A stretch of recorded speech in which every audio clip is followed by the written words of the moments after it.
Hello friends, in this video I'm gonna show you how to insert horizontal line in your MS Word document.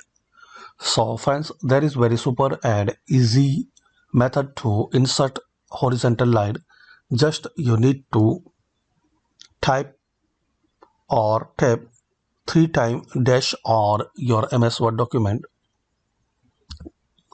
So firstly click on your document and type 3 times dash like this.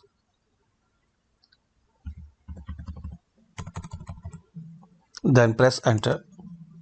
So as we can see, we insert successfully and very easily this thin horizontal line in MS Word document.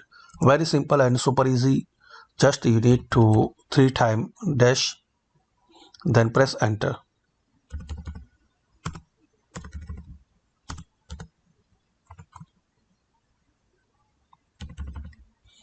And if you need double line, so type 3 times equal, then press enter.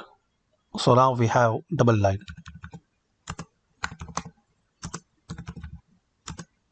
That's it. So it's easy and simple method to insert single or double line. And also if you need insert, so 3 times insert underscore, then press enter. That's it. So hopefully friends you like this video, and by this tutorial we can know how to insert horizontal line in separate shape. Thanks for watching. Please comment this video work for you or not, and this video useful for you or not.